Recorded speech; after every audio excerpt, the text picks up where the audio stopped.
Alors, historiquement, la bourse servait à lever des capitaux pour construire une nouvelle usine, financer un canal ou un tunnel. En achetant une action, les capitalistes achetaient un droit à valoir sur les bénéfices à venir. Si l'on peut dire, ils s'associaient au risque de l'entrepreneur. Aujourd'hui, la bourse sert essentiellement à acheter des actions d'occasion revendues avec une plus-value. C'est la spéculation.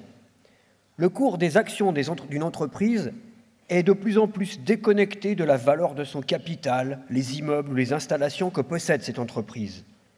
C'est ainsi que les profits réalisés dans la finance peuvent être supérieurs à ceux réalisés dans la production. Le cas des fameux GAFAM, pour Google, Amazon, Facebook, Apple, Microsoft, est éloquent. En septembre 2018, sur les 8 plus fortes capitalisations boursières du monde, 7 étaient des entreprises du numérique, la 8e étant la holding financière de Warren Buffett. À cette date, Apple venait en tête avec une capitalisation de 1 070 milliards de dollars, en hausse de 1000% en 10 ans. Amazon suivait avec 943 milliards, en hausse de 2900% en 10 ans. Puis Microsoft avec seulement 879 milliards. Par comparaison, à la même date, le groupe pétrolier Total avait une capitalisation de 174 milliards, en hausse de seulement 50% en 10 ans. Alors, cette capitalisation boursière est largement virtuelle. Sans discuter maintenant de l'apport que représentent pour l'humanité les technologies et les moyens de communication mis en œuvre par les GAFAM, leurs capitalisations boursières n'ont aucun rapport avec le capital réel de ces entreprises. Ainsi, la capitalisation boursière d'Amazon équivaut au PIB de l'Argentine ou à celui des Pays-Bas, alors qu'elle ne possède que des entrepôts avec un faible capital fixe. Google a une capitalisation boursière du même ordre, sans même posséder les entrepôts d'Amazon. À la bourse, Amazon vaut 300 fois son bénéfice annuel. Comme le notait un banquier de l'AMF, avec un bénéfice net de 3 milliards de dollars, donc celui d'Amazon en 2017, une entreprise traditionnelle aurait une capitalisation de 40 à 90 milliards, bien loin des 1000 milliards d'Amazon. Autant dire que ceux qui achètent des actions Amazon ne visent pas le dividende versé en fin d'année. Ils ont pour seul but de les revendre avec un fort bénéfice. Et ils anticipent sur le développement potentiel de ces entreprises. Ces valorisations boursières délirantes reflètent aussi le fait que les masses de capitaux disponibles ne trouvent pas de débouchés dans d'autres secteurs attractifs. Alors cela n'empêche pas ces valeurs boursières, qui sont largement virtuelles, d'avoir des conséquences bien réelles. La puissance financière des GAFAM leur permet de constituer des monopoles en rachetant leurs concurrents potentiels au prix fort. Ainsi, en 2014, Facebook a déboursé 19 milliards de dollars pour racheter WhatsApp et 1 milliard en 2012 pour Instagram, qui à l'époque n'avait que 13 salariés. Alors, ces monopoles mondiaux permettent ensuite aux GAFAM de drainer toujours plus de richesses par la publicité payante, en monnayant la masse astronomique de données personnelles qu'elles recueillent, mais aussi en exploitant directement ou par la sous-traitance des travailleurs partout dans le monde. Alors, ces capitalisations boursières peuvent chuter aussi vite qu'elles se sont envolées. Au dernier trimestre 2018, donc quelques semaines après septembre 2018, les valeurs boursières ont perdu au total 11 000 milliards de dollars en quelques semaines. Tous les GAFAM sont repassés sous la barre des 800 milliards au 31 décembre. Facebook, qui a été mis en cause aux États-Unis pour avoir laissé fuiter les données personnelles de ses utilisateurs, a perdu 120 milliards en une seule journée, c'est-à-dire 20% de sa valeur. Alors, sans vouloir jouer les Cassandres, mais en reprenant l'adage des banquiers selon lequel les arbres ne montent pas jusqu'au ciel, les GAFAM sont eux aussi de très bons candidats pour déclencher le prochain krach. La flambée de la bourse est à relier avec la faiblesse des investissements dans l'industrie et dans les infrastructures. Les capitalistes rechignent à immobiliser des capitaux dans la production parce qu'ils gagnent plus à travers la finance que dans la production et surtout parce qu'ils n'ont aucune confiance dans l'avenir de leur propre économie. Le dramatique effondrement du pont de Gênes en août dernier est venu illustrer l'état des autoroutes italiennes. L'état des ponts et des routes en France ou en Allemagne ne vaut guère mieux. La presse allemande dénonce le sous-dimensionnement des réseaux téléphoniques qui ralentissent l'installation du haut débit. Aux États-Unis, la vétusté des installations électriques a provoqué des incendies tragiques en Californie. Comparativement aux périodes précédentes, les capitalistes ont mis en chantier moins d'installations, moins d'usines et de moindre envergure.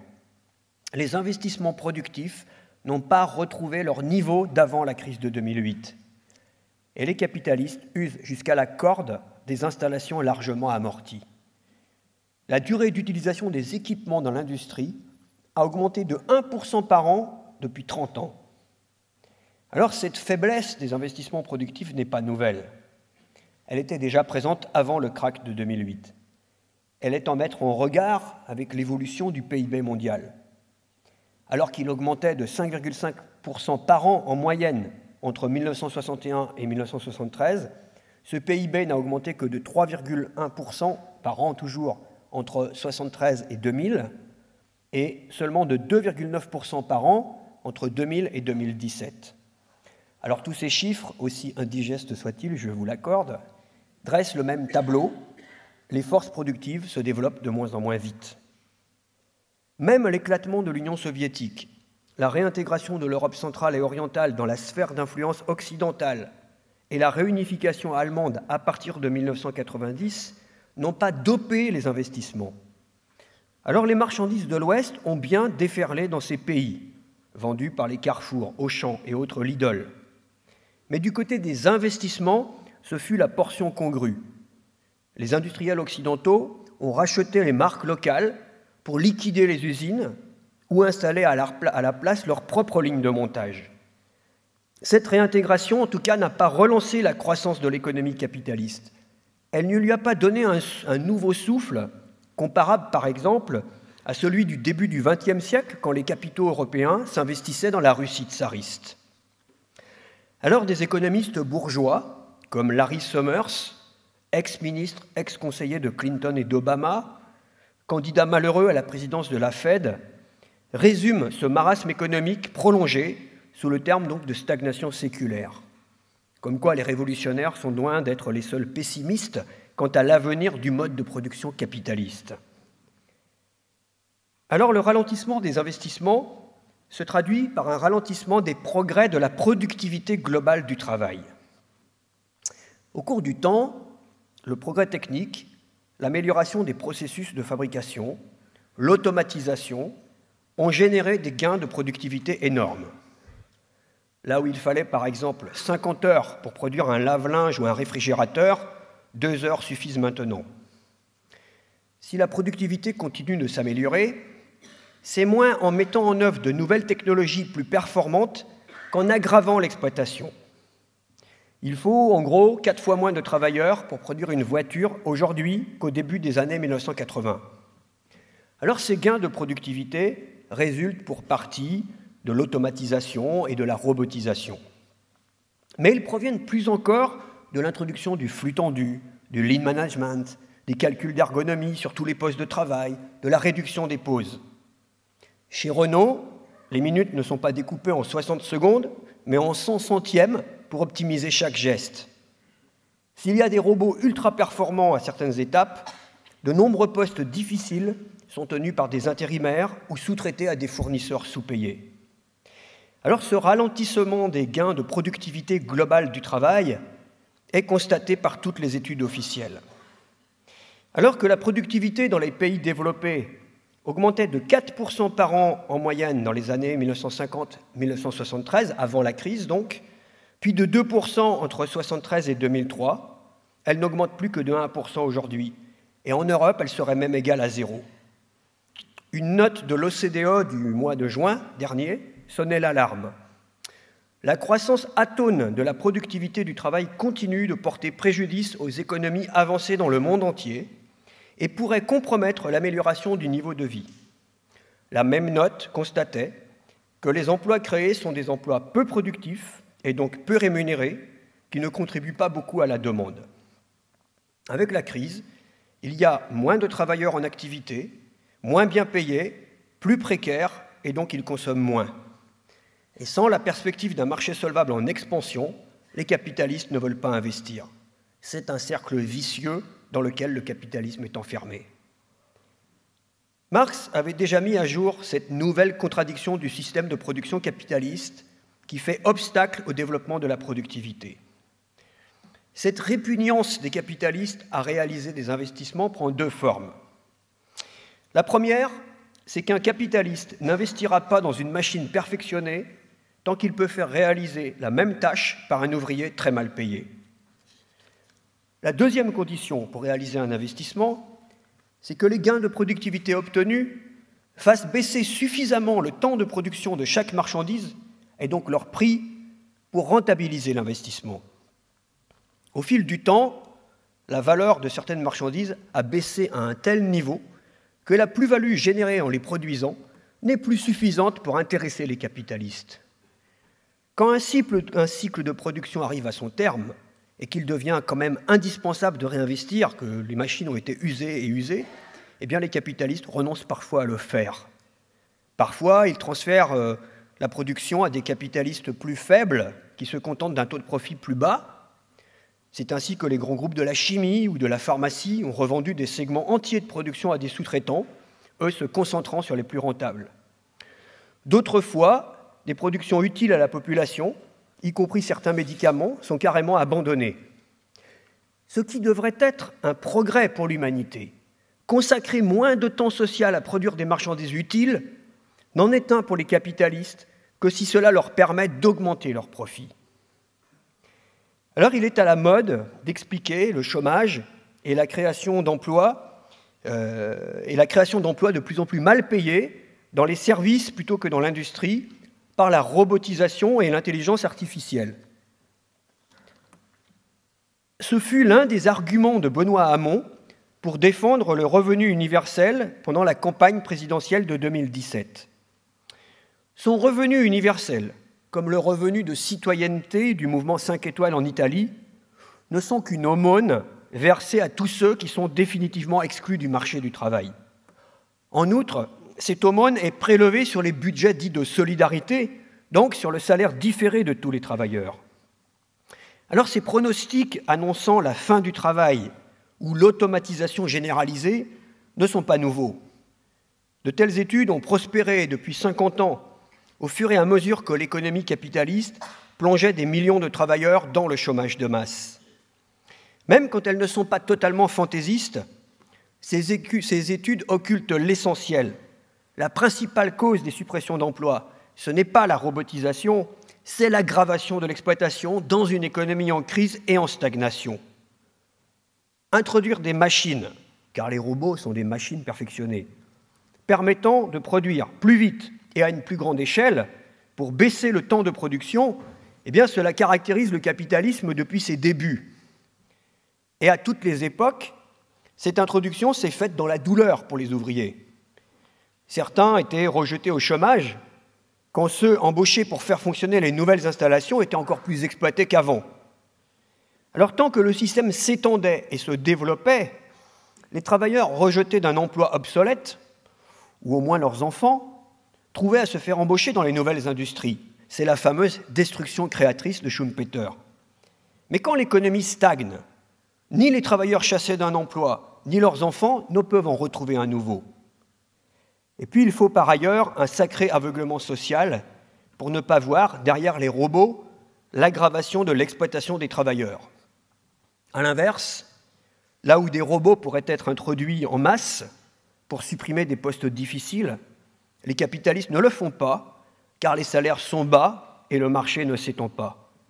Le capitalisme a toujours été le mariage de prouesses technologiques extraordinaires avec la pire exploitation de l'homme. Alors, on va nous dire que ce sombre tableau n'est valable que pour les vieux pays industrialisés. Les investissements, les créations d'usines, les gains de productivité perdus ici n'ont-ils pas été transférés dans les pays émergents, les fameux BRICS, pour Brésil, Russie, Inde, Chine et Afrique du Sud? La Chine en particulier n'est-elle pas le moteur de la croissance mondiale? Alors, la réintégration de la Chine dans le marché capitaliste, qui a démarré au tout début des années 1980, a incontestablement eu des répercussions sur l'évolution de l'économie mondiale.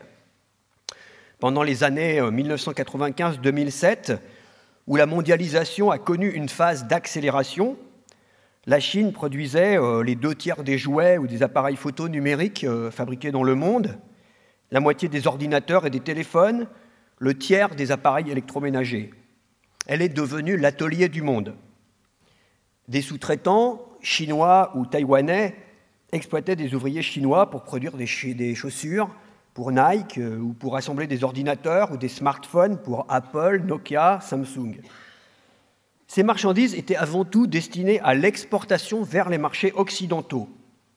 Elles étaient, et sont encore d'ailleurs, produites à très bas coût et avec une faible valeur ajoutée. Si l'iPhone assemblé en Chine par Foxconn est un bijou technologique à haute valeur ajoutée, les parties les plus chères et les plus complexes, comme le processeur ou le récepteur GPS, sont fabriquées aux États-Unis et en Allemagne. Apple a poussé la division internationale du travail au maximum pour maximiser son profit. Et dans le partage de la plus-value produite en Chine, les capitalistes occidentaux prélèvent la part du lion. La Chine reste un pays pauvre, avec des régions entières laissées dans le sous-développement. L'ancien chef économiste de la Banque agricole de Chine déclarait récemment au journal Le Monde « Dans mon village du Hubei, il n'y a toujours pas de toilettes ni de douches modernes et l'accès à la santé ou à l'éducation reste difficile. Oubliez les statistiques de la Banque mondiale. Le seul critère pour le développement d'un pays, c'est la vie dans les villages. » Alors, sur les 1,3 milliard d'habitants en Chine, beaucoup sont encore des paysans qui survivent dans des régions sous-développées ou qui migrent vers les centres industriels où ils viennent grossir les rangs des ouvriers exploités dans d'immenses ateliers. Alors le développement de la Chine a certes fait émerger, outre les milliardaires rouges qui ont prospéré à l'ombre de l'État chinois, une petite bourgeoisie. Celle-ci compte peut-être 100 ou 150 millions de personnes dont le niveau de vie se rapproche de celui des pays développés. Et pour produire les automobiles destinées à cette petite bourgeoisie, les capitalistes occidentaux ont construit des usines. D'autres ont produit les avions et les trains achetés par l'État chinois pour développer les infrastructures. L'industrialisation du pays a fourni un débouché pour les multinationales de l'acier, du pétrole et de tant d'autres matières premières. De ce point de vue, la Chine a tiré la croissance mondiale. Mais sa réintégration dans l'économie capitaliste n'a supprimé ni les contradictions de celle-ci, ni enrayé ses tendances générales. Et la Chine n'a pas échappé à la crise de 2008. La récession a provoqué la chute des exportations chinoises. Pour compenser, le gouvernement chinois a dépensé des milliers de milliards de dollars pour construire des aéroports, des installations portuaires, des routes, des immeubles, voire des villes entières. Ces investissements pléthoriques, sans rapport avec les besoins de la population, dopèrent artificiellement le taux de croissance chinois, comme les importations de matières premières aussi. Ils offrirent un marché aux entreprises chinoises et occidentales. Mais ils provoquèrent très rapidement une immense surproduction. Des usines géantes produisant trop d'acier, trop de béton durent fermer. Des chantiers navals tout neufs furent livrés à la rouille. D'immenses villes nouvelles restèrent des villes fantômes. En Chine comme ailleurs, quand les forces productives se développent, ce n'est pas pour répondre aux besoins des classes populaires. C'est pour enrichir les spéculateurs, les industriels et les banquiers. Et finalement, c'est pour les laisser pourrir sur pied dans un immense gâchis. Même quand ils ne produisent pas des armes, les capitalistes ne construisent pas des biens utiles à l'humanité. Comme tous ses homologues occidentaux, l'État chinois a financé ce plan de relance en recourant au crédit. Et l'endettement de l'État chinois, comme celui des régions d'ailleurs chinoises, bat tous les records. Et les classes populaires chinoises paieront la facture sous forme d'impôts, d'inflation ou de faillites d'entreprises, suivies de chômage de masse. La Chine non plus n'échappe pas au cancer de la finance. Alors, le développement relatif de la Chine, sous l'égide de l'État, a permis aussi l'ascension de quelques groupes industriels chinois. Même si aucun de ces groupes ne joue dans la même division que les multinationales américaines, certaines peuvent apparaître comme des concurrents des firmes occidentales. Les entraves mises en ce moment à l'entrée de Huawei ou de ZTE sur le marché américain l'illustrent. La concurrence est d'autant plus vive que le marché intérieur chinois, donc constitué par les classes privilégiées, est en fait limité et ne s'étend pas. Et cela explique les postures protectionnistes d'un Donald Trump. Alors s'il s'agit avant tout de postures, la stagnation générale de l'économie mondiale et la fébrilité des spéculateurs sont telles que les déclarations de politiciens comme Trump, qui sont mus par des raisons électoralistes, eh bien, ont des répercussions économiques concrètes, provoquent des attaques spéculatives et le ralentissement réel des échanges commerciaux. Hier encore, dans son édition d'hier, donc le journal Les Échos s'alarmait, je cite, que les échanges internationaux soient menacés par les tensions commerciales et le ralentissement économique. Le même journal s'alarmait de la fin du moteur chinois. Mais, nous dira-t-on encore, comment peut-on parler de la faiblesse des gains de productivité alors que l'on vient de vivre 30 ans de révolution numérique, que l'informatique s'est introduite dans toutes les sphères de la vie sociale, que l'Internet est disponible presque partout sur la planète, facilitant et accélérant les communications.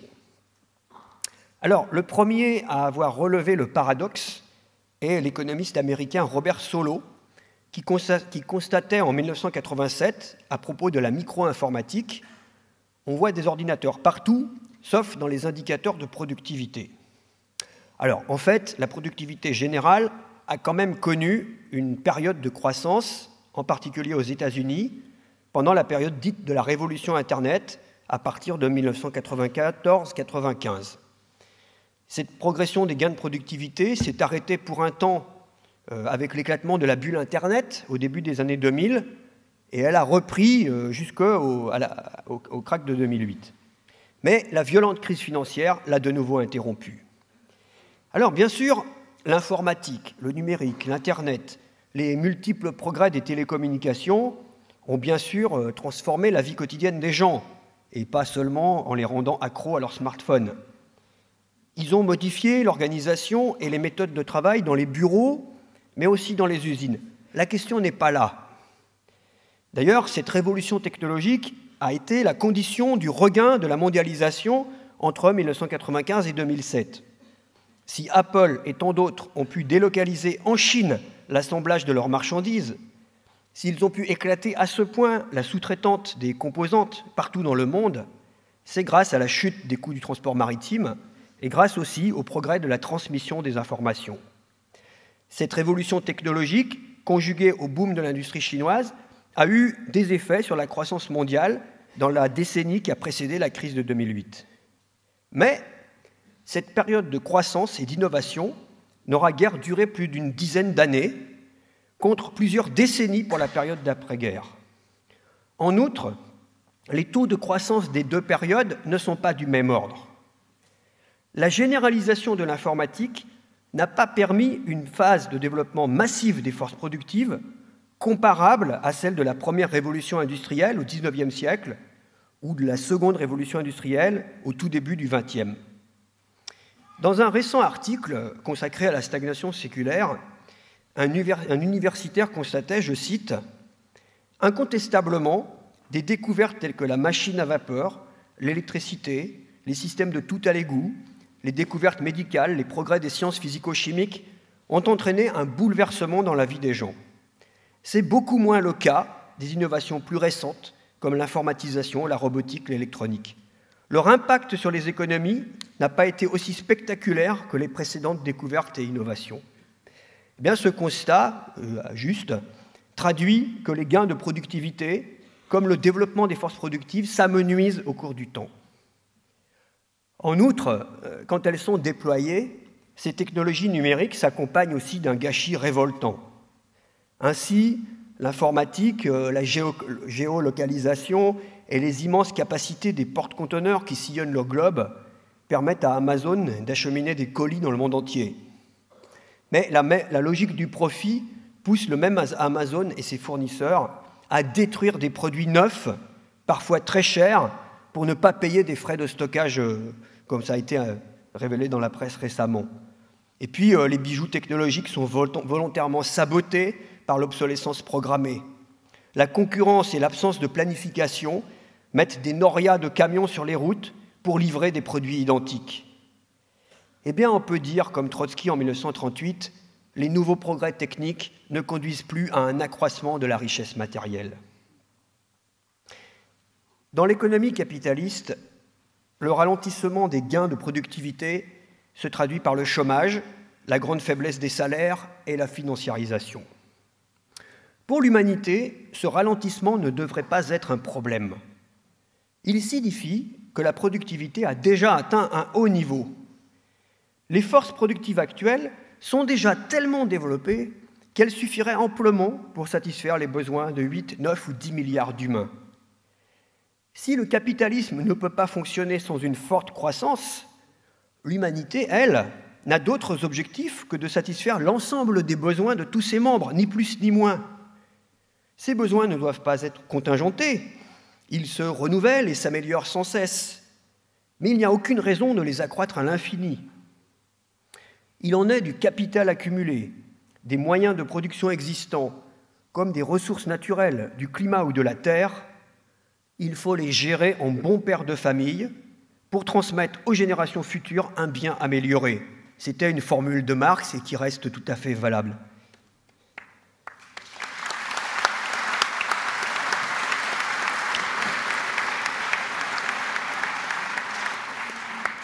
Pour la première fois dans l'histoire des sociétés humaines, le surproduit social est si grand qu'il pourrait servir à tous sans être accaparé par la classe privilégiée. Le niveau atteint par les forces productives permettrait de réduire considérablement le temps de travail moyen que chaque individu doit consacrer à la satisfaction des besoins de tous, ce qu'on appelle le temps de travail socialement nécessaire. Pour réduire ce temps au minimum, quelques heures par mois, il faut permettre à chaque personne, quel que soit son âge ou ses capacités, de trouver sa place dans ce processus. Cela évitera qu'une partie des exploités détruise sa santé au travail, pendant qu'une autre fraction crève dans la misère ou survit au chômage avec des petits boulots. Cela permettra que l'accès à la culture, aux sciences, aux arts, mais aussi à l'oisiveté, ce droit à la paresse que revendiquait Paul Lafargue, ne soit plus le privilège d'une minorité qui profite du surtravail de l'immense majorité. Le temps disponible doit devenir la mesure de la richesse, disait Marx, pour qui la réduction de la journée de travail était une condition nécessaire pour que les hommes puissent s'épanouir. Eh bien, cela implique de mettre en œuvre de façon rationnelle et planifiée tous les moyens de production existants. Tous les instruments pour recenser les besoins, gérer la production, le transport, la répartition existent déjà. Et ils sont déjà déployés par Apple, Amazon, Google, mais aussi Total, Michelin, ou encore Warren Buffett ou JP Morgan, mais ils le font pour augmenter leurs marges. Ces moyens ont été conçus et développés, non pas grâce au génie personnel d'un Steve Jobs ou d'un Bill Gates, comme on nous le raconte. Ils l'ont été grâce au travail accumulé des générations précédentes, grâce à la division internationale du travail, grâce au budget de la recherche publique des pays riches et à toutes les découvertes scientifiques qui sont le bien commun de toute l'humanité. Pour que tous ces moyens cessent d'être exclusivement des machines à produire de la plus-value, des machines à accroître sans fin le capital, tout en détruisant la planète, il faut les collectiviser. Il faut exproprier les propriétaires de ces grands monopoles acquis par l'exploitation et le vol des richesses créées par les travailleurs du monde entier sur plusieurs générations. Cela ne pourra se faire ni à travers les élections, ni en changeant les équipes politiques au pouvoir, ni en changeant les institutions. Pour arracher le pouvoir à cette minorité de capitalistes qui contrôlent la vie sociale bien plus solidement que les dirigeants politiques, il faut une révolution sociale. Il faut exproprier les expropriateurs.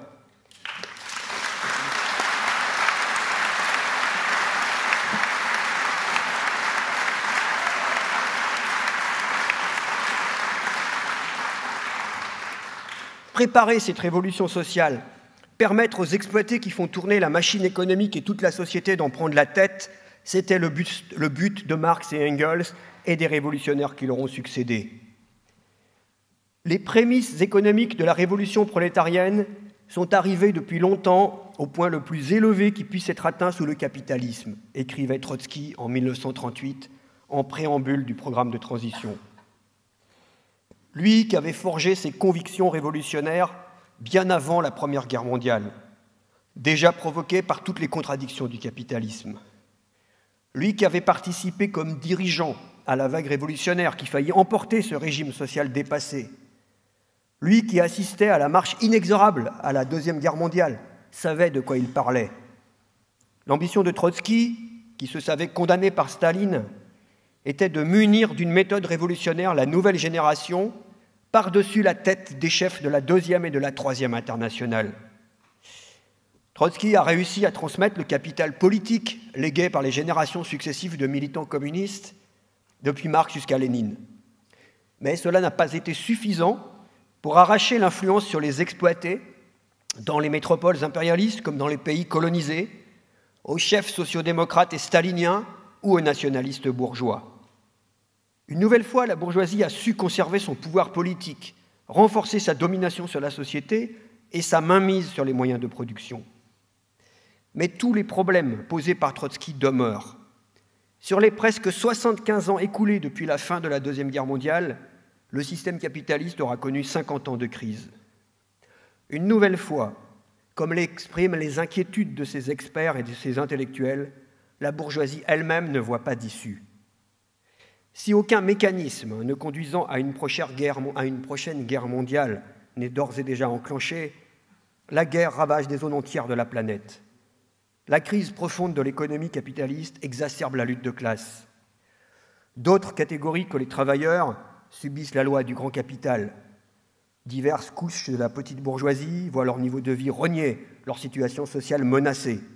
Et du coup, ça a des répercussions politiques dans tous les pays, comme le montre l'accès au pouvoir de démagogues souverainistes et xénophobes aux États-Unis, au Brésil, en Italie, en Hongrie, comme le montre le Brexit en Grande-Bretagne, ou l'usure accélérée des équipes au pouvoir en France. En retour, les petits calculs politiciens de ces partis en rivalité pour se faire élire aggravent les contradictions. La crise ne s'arrêtera pas. Pour drainer vers le petit noyau de grands capitalistes qui concentrent les richesses une masse toujours plus grande de plus-value, les dirigeants politiques au pouvoir, qu'ils soient libéraux et partisans de la mondialisation, ou qu'ils soient souverainistes et défenseurs du protectionnisme, continueront de démolir les droits des travailleurs. Macron, champion de l'Union européenne, ou Orban, qui ne cesse de la vilipender, mènent chacun dans leur pays une politique anti-ouvrière. Il n'y a plus de place pour l'illusion du dialogue social. La bourgeoisie n'a pas d'autre choix que de réduire toujours plus la part qui revient aux travailleurs.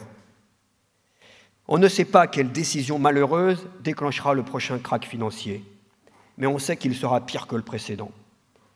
On ne sait pas si les États trouveront encore des munitions pour l'enrayer.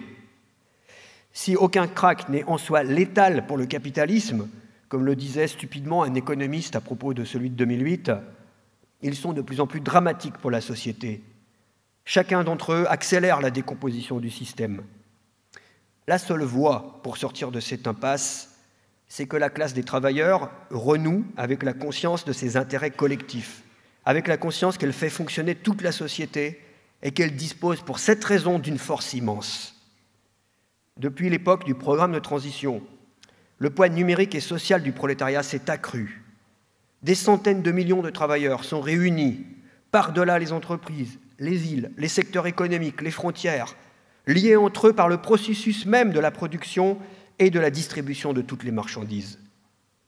Ce qui leur manque, c'est la conscience de former une même classe, avec des intérêts communs, une classe sociale légitime et capable de diriger la société bien mieux que la classe capitaliste.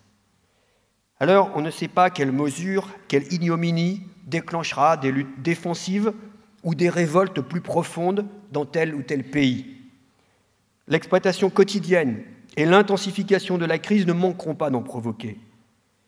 Mais pour que ces luttes collectives contribuent à faire renaître une conscience de classe, pour qu'elles fassent émerger dans le maximum de pays des militants ouvriers aguerris, pour qu'elles soient des étapes dans la transformation des travailleurs en une force politique déterminée à contester le pouvoir à la bourgeoisie, nous devons nous atteler à comprendre, à transmettre et à diffuser la méthode révolutionnaire héritée du mouvement ouvrier socialiste et communiste.